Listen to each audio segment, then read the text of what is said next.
sem o menor problema, tá? Só vou terminar dentinho. Aí, qualquer dúvida que vocês tiverem, professor, não ficou claro, sem estresse, o professor volta, e assim, não é porque eu não sei não, ele estava falando de genética e não tinha nenhum slide, tá? Era no padrão, o professor raiz mesmo. É porque eu gosto de mostrar os slides, porque como é a parte visual eu exploro bastante, eu acho que fixa mais na cabeça de vocês, é só por isso. Eu queria responder a prova, assim, olhando os slides. Ah, mas aí não vai. Olha aqui, ó, as questões eu respondo olhando. Mas então, eu gosto, por isso que eu falei para vocês que eu exploro bastante o livro da Silverton, porque tem figuras que eu acho que são mais didáticas. O Gaico praticamente não tem figura, gente, vocês sabem disso, só texto. E eu acho tão maçante o Gaico, eu não gosto da coisa. E isso é comprovado, eu tenho licenciatura, né, porque eu sou biólogo, vocês aprendem muito mais com imagem, vocês conseguem fixar melhor do que só texto. Por isso que eu sempre tento ficar, quando vocês têm alguma dúvida, mostrar algo que tem imagem. Nós temos um percentual de o que você ouve, o que você vê, o que você depois ouve você e vê. vê. Sabe, pelo menos 30%. Entendeu? Então assim, essa que é a pegada, tá? E aí qualquer dúvida, o prof vai lá, abre o slide, mostra, tá vendo? Assim, assim, assim, e aí vocês guardam. Tá, vamos lá. Um homem de 25 anos deu entrada no pronto-socorro, ó, ferimento de arma branca, beleza. E aí o que acontece, galera? Quando fala isso daqui, ó, o que está acontecendo aqui? Então, como ele teve um ferimento, o que aconteceu? Lembra que a gente trabalhou muito isso, né? Para poder ter a troca gasosa, o que eu preciso ter? Eu preciso ter uma diferença de pressão. Quando ele sofreu esse ferimento, a pressão ela fez o quê? Ela igualou. E quando ela iguala, não tem mais a diferença de pressão, consequentemente não tem troca, difusão. Então o que acontece aqui? Ó?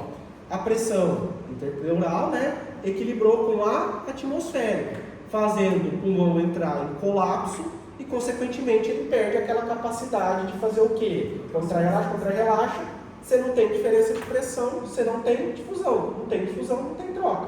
Por isso que morre. Poderia ser arma de fogo, eu não sei se eu coloquei outros, poderia ser um tiro, poderia ser, aí Gabi caiu de moto, quebrou a costela e perfurou. Qualquer um desses que iguala a pressão vai dar esse tipo de pau. Dúvida, galera? Pode perguntar. Se quiser, eu mostro a figurinha que tem lá no livro das... Fechou? 2. Ó, presta atenção. Então vamos lá. Toda vez que cai algum paciente que é tabagista, lembra que quando eu mostrei as doenças, tinha uma que estava altamente relacionada com a questão do tabagismo, que era o quê? O enfisema.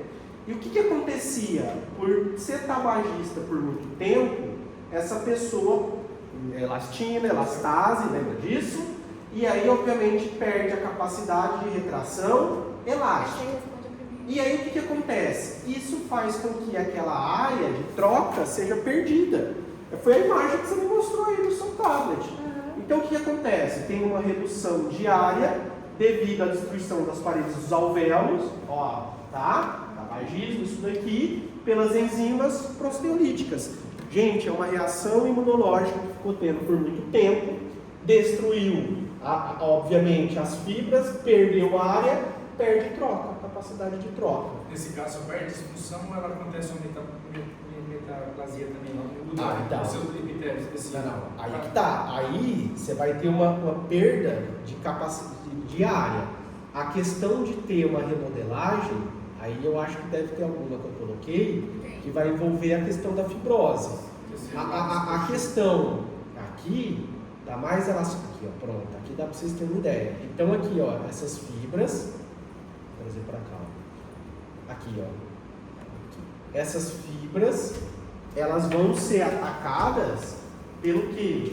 Pelas células de defesa. Então, as células de defesa, quando elas atacam, elas liberam enzimas para tentar destruir o corpo estranho, que está na fumaça aqui, que são produtos químicos, e isso daqui vai fazendo com que isso que era todo recortado comece a ficar sem essas entrâncias.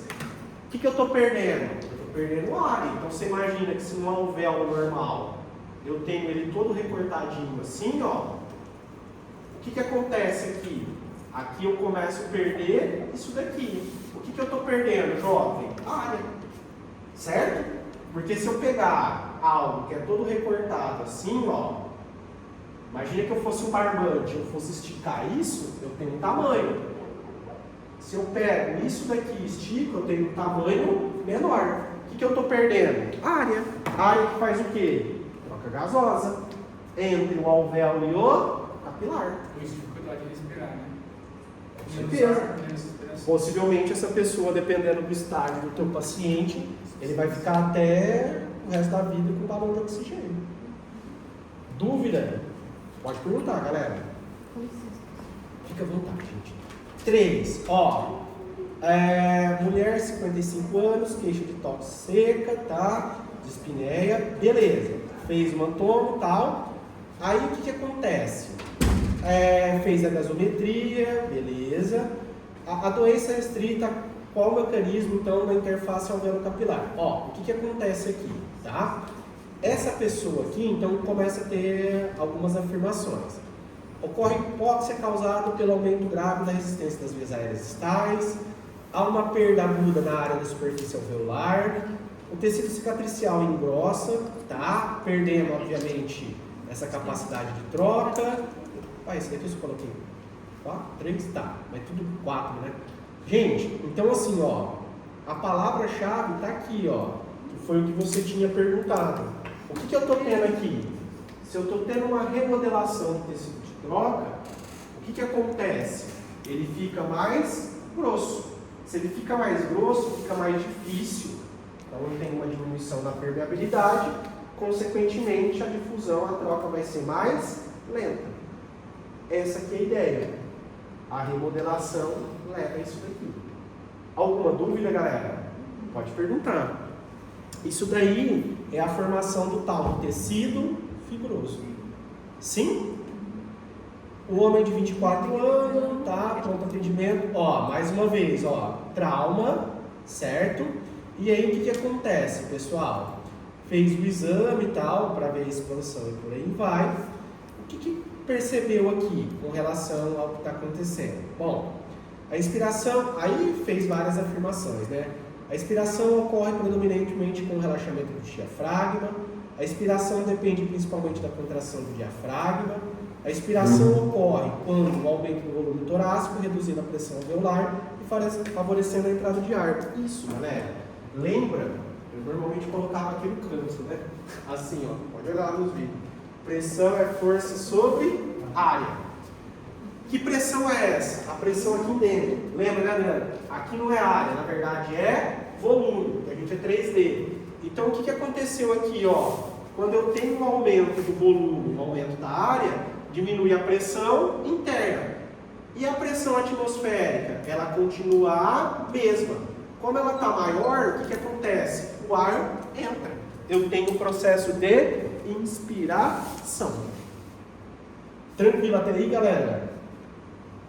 Sim? Outra coisa, mais uma vez, presta atenção com a história do tabagista. Aqui já fala que essa mulher tabagista tem enfisema. E aqui pergunta qual é a alteração que explica essa hipóxia. O que está falando aqui? É remodelação do tecido? Não. É edema? Não. Caiu isso daqui, sempre vai ser uma redução da área. Por quê? Porque o processo imunológico fez com que enzimas proteolíticas destruíssem proteínas que mantêm a integridade do alvéolo. A destruição da integridade do alvéolo gera uma redução de área que gera um problema na troca. Pode procurar qualquer um de vocês, ó, tá gravando aqui, ó. Tem uma fórmula lá no livro, do Guyton com certeza, mas do da Silverton eu lembro certinho. Correlaciona biofísica, difusão com área. E quanto menor a área, tá? Você tem menos difusão. Quanto mais você aumenta a área, você tem mais difusão. Deu para entender, jovem? Galera, dúvida aqui? Samuel? Feito? Vamos lá, meus amores. Questão de número 6. A pneumonia bacteriana. Isso daqui, ó, é o que estava no caso de vocês, que quando eu abri caso 4, né, se eu não me engano. Aí fala que tem hipóxia, daí um aumento no trabalho respiratório e tal. Tá. Aí, ó, os alvéolos ficam preenchidos com líquido, tá? Inflamatório, prejudicando a troca gasosa. Por que acontece, tá, essa hipoxemia? Pessoal, porque pelo seguinte, quando eu tenho lá no alvéolo, o que tem que ter aqui dentro? Aqui dentro tem que ter um espaço para poder ter troca. O caso lá da fibrose cística, a pessoa não tinha também dificuldade de ter troca? Tinha. Eu sei, que ia cair na prova, esse negócio da fibrose cística.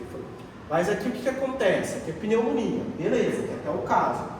Se tem um edema, aqui dentro começa a ficar cheio do quê? Cheio de líquido. O que vai acontecer quando eu tenho líquido aqui dentro? Quando eu tenho líquido aqui dentro, vai dificultar a troca gasosa, a difusão. Por isso que a pessoa tem isso daqui, ó. Ah, prof, mas por que tem líquido aqui dentro? Ô, Jesus amado. É porque, como tem corpo estranho, disparou uma resposta imunológica. Quando teve aquela dilatação do vaso, teve o que? Extravasou aquele sudato e ele, obviamente, encheu de líquido o que? A parte do alvéolo. Foi um Marcelo? Foi, prof. E isso diminuiu a troca gasosa. E dói demais, pelo amor de Deus. Sim, na princesa. Cadê? Ó, a pessoa vai ter que forçar muito. Por que forçar muito? O corpo vai tentar fazer uma pressão maior para poder compensar isso. Tranquilo, galera? Sim? Vamos lá. 7. Um paciente com fibrose pulmonar idiopática. Opa! Fibrose pulmonar significa que aconteceu o que, jovem? Remodelação. Teve uma remodelação do epitélio. Show! Tá bom. Espinéias, esforços, tá? Enfim. O que acontece? Eu quero saber com relação àquela barreira alvéolo capilar. Tanto é que ela se tornou mais espessada. O que vai acontecer? Vai dificultar a troca. Olha na imagem, o prof mostrou que quando eu tenho um epitélio normal, olha a interface aqui como que é. Ela é fininha. Para quê, Adriano? Para trocar mais facilmente os gases. Quando eu tenho, até para não confundir, quando eu tenho um espessamento desse epitélio, dessa parede, o que vai dificultar?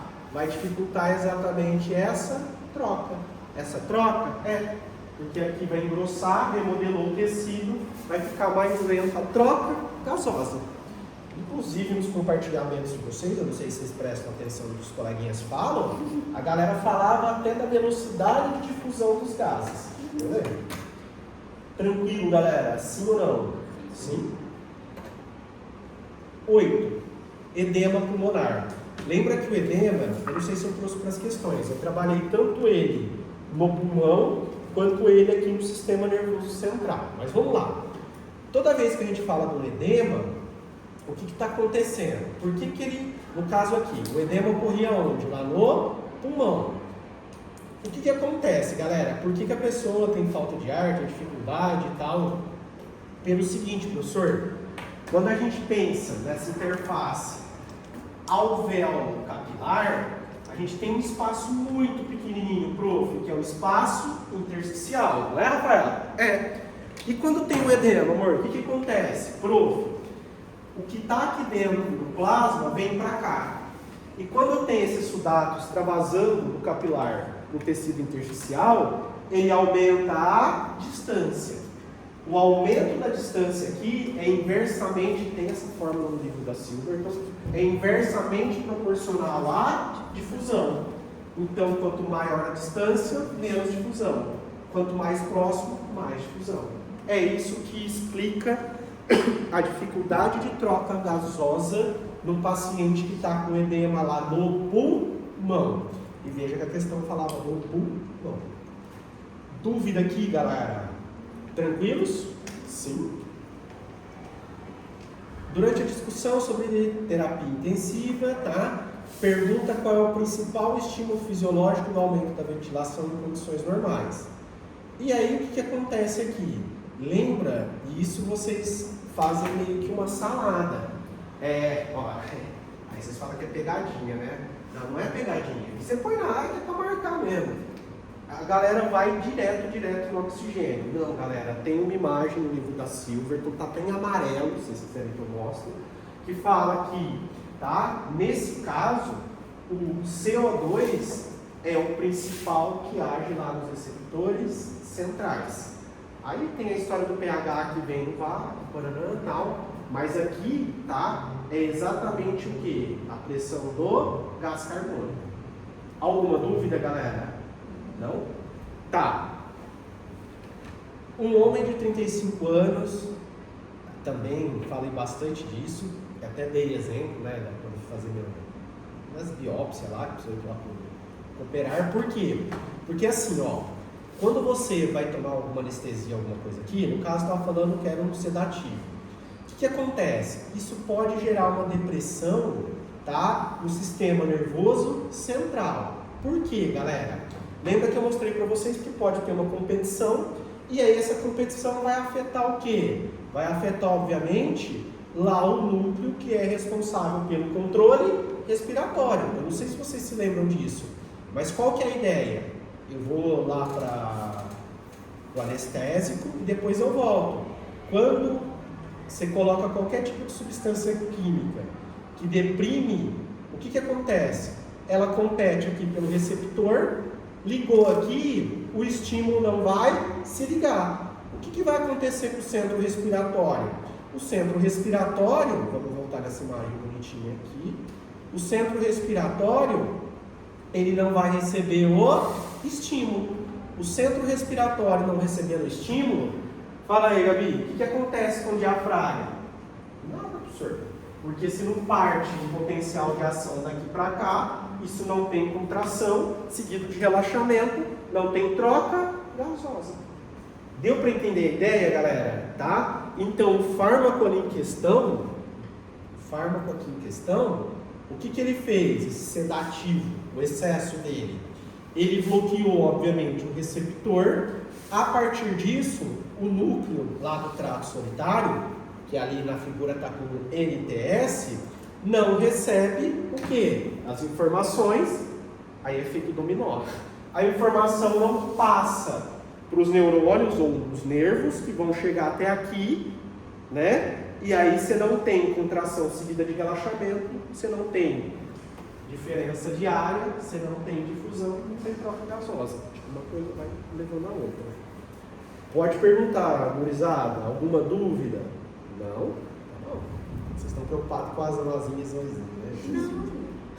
Pode perguntar, gente, estou falando de verdade mesmo. Tranquilo, gente? Fica à vontade, tá?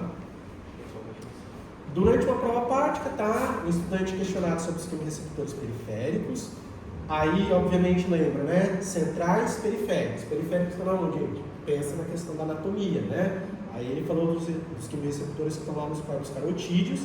São ativados por algum parâmetro. Que parâmetro que é esse? Aqui lembra que a gente tem, obviamente, tanto a questão do oxigênio, como também a questão dos íons H+, como também a questão do gás carbônico. Então, quando a gente trabalhou os tipos de quimioreceptores, lembra que nós trabalhamos os quimioreceptores, os centrais, que eu falei agora mesmo, que tem a ver com o dióxido de carbono, e também nós trabalhamos os quimioreceptores chamados de quimioreceptores periféricos, que esses vão responder, obviamente, tanto oxigênio quanto pH e gás carbônico. Lembrando, né, que vocês fazem uma salada com pH e aí na comida. Lembra que o pH, conforme ele vai abaixando, é porque vai ficando mais ácido. E aí ele vai tentar fazer com que o corpo hiperventile para colocar isso para fora. Então, quanto mais aumenta esse, mais esse daqui diminui. Porque aumenta esse, aumenta H+. Quanto mais íons H+, mais o pH diminui. Isso é coisa de química do ensino médio. Não é nem bioquímica, tá? É química do ensino médio. Tá bom? Mas vocês fazem salada, perguntando o que é a coisa aqui. Dúvida, gente? Adriano, tranquilo, querido? Aí a história que eu falei para vocês também do meu cunhado e tal, da apneia do sono. Qual que é a ideia aqui? Então, apneia do sono, ronco intenso, pausa respiratória, que é que dispara aquela questão do sistema nervoso, né, autônomo lá na via simpática e tal, então pessoa que é mais obesa pode ter até uns probleminhas aí. Com base na fisiologia respiratória, qual a explicação mais adequada para os eventos respiratórios observados? Então, assim, ó, o que acontece, tá? A pessoa, obviamente, que tem isso aqui, o que vai acontecer? Então, aqui é o relaxamento dos músculos faríngeos durante o sono, o que pode colabar a via aérea superior, e aí o que acontece? Isso diminui o quê? A entrada de ar. É essa que é a ideia, galera. Eu não sei se vocês se lembram, eu coloquei uma imagem aqui, e eu até falei para vocês, essa parte aqui, ó, o que vai acontecer, né? Então a gente tem a entrada de ar aqui e tal. A pessoa, obviamente, quando tem isso daqui, né, que não permite a passagem de ar, por quê? Essa pessoa idosa pode ter a ver com a própria musculatura que vai perdendo a força. Se a pessoa é obesa, isso pode ter a ver com a questão do acúmulo aqui e tal, e eu falei de exemplo, eu vi na internet e tal, desses caras marombados, muito músculo que também obstrui. De qualquer forma, essa obstrução é o que faz com que o centro respiratório comece, obviamente, a disparar a via simpática. E aí eu falei para vocês que indivíduos assim, ela pode ter uma série de problemas relacionados com isso daqui. Dúvida, galera? Deve estar acontecendo alguma rebelião lá fora. Dúvida, gente, brincadeiras à parte. Fechou? Vai. A 13. Um paciente submetido a uma hiperventilação voluntária antes do mergulho livre prolongado. Beleza. O que acontece? Ó, se ele hiperventilou. Pensa assim. Quando que vocês hiperventilam? Ah, professor, quando eu estou com um processo de acidose metabólica. Eu tenho muitos íons H+. Que não é esse caso aqui. Ele, por algum motivo, houve um processo de hiperventilação. Pode ser devido ao cilindro de oxigênio e tal, né? Beleza. Se ele hiperventilou, o que acontece? Pessoal, então, ele está, obviamente, jogando muito para fora o quê? Dessa hiperventilação. Ó, você tem uma redução disso, consequentemente, você tem um aumento disso. Lembra que o gás carbônico, ele se liga à água. O que ele forma? Ele forma ácido carbônico.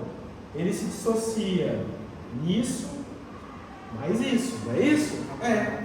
E aí o que acontece? Se eu estou jogando muito disso para fora, o que eu estou fazendo com isso daqui? Eu estou também jogando muito isso para fora. Então se eu estou, ali ele fala que eu estou hiperventilando, se eu estou hiperventilando, eu estou jogando muito CO2 para fora. Quando você joga o CO2 para fora, o que acontece com ele no corpo? Ele diminui. Só que quando eu jogo muito CO2 para fora, o que eu jogo também para fora? Muitos íons H+. Não é isso, galera? É. Se eu estou jogando muitos íons H+ para fora, o que acontece com o meu pH? Ah, bataca, põe na prova na A. Professor, o pH diminui. Não, infeliz. Senhor Jesus. Quanto mais você joga isso para fora, mais básico você está ficando. É porque o pH está aumentando. Aqui no caso gerou uma alcalose e também uma redução da pressão de gás carbônico. Dúvida, galera? Não? Vai. Aqui então eu tenho, isso tem a ver com a espirometria. Então esse volume aqui, não sei quem já fez isso, é um volume que é expirado lá no primeiro sopro e tal, e aí a capacidade vital lá que é o que é exalar. Beleza? Beleza, isso aqui faz parte lá daquele teste. Então assim, ó, pensa que eles estão falando de um tabagista, tananã, que aí obviamente, né, tá com problema respiratório, inclusive já está no estágio que está tendo até os assobiozinhos lá, os sibilos e tal, e foi fazer a espirometria. Qual a alteração fisiológica compatível com o quadro? Gente, toda vez que pintar isso daqui e que ele está com problema respiratório, você sempre vai olhar o quê? Professor, esse pessoal aqui está com problema lá nas fibras elásticas.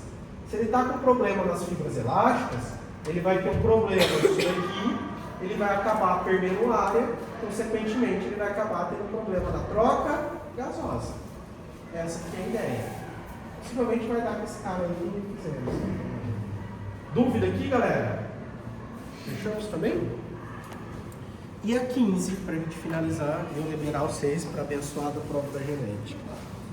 Alguém com DPOC, tá? E retenção crônica de gás carbônica, beleza? Chega ao pronto-socorro, né, com dispneia. Recebe oxigênio em alta concentração, após um tempo apresenta sonolência, elevação da pressão de gás carbônico. Qual é a explicação fisiológica mais adequada? Pessoal, o que acontece, tá? Acontece que essa pessoa, quando teve, cadê aqui, essa alta concentração de oxigênio, o que acontece? Lá nos corpos, isso vai ser sentido, e aí, como tem muito oxigênio, lembra de retroalimentação. O que o seu corpo vai fazer? Ele vai aumentar a ventilação ou diminuir? Senhor, se tem muito disso, ele vai diminuir a capacidade ventilatória. Por quê? Ué, pessoal, porque tem bastante disso. É mais ou menos essa a ideia, tá? Lembra que quando a gente comentou dos estímulos, o gás carbônico também, aqui, ele entra bastante como algo que dispara um estímulo. Isso daqui é o quê? É a parte periférica. Então, se eu tenho muito disso, a tendência é que isso vai ser detectado aqui, vai mandar lá para o núcleo do trato solitário. Qual que é a resposta? Diminui a frequência respiratória, a ventilação. Dúvida, galera? Pode perguntar, gente. Fala aí, pessoal. Vai aí. Fechou, meu amor?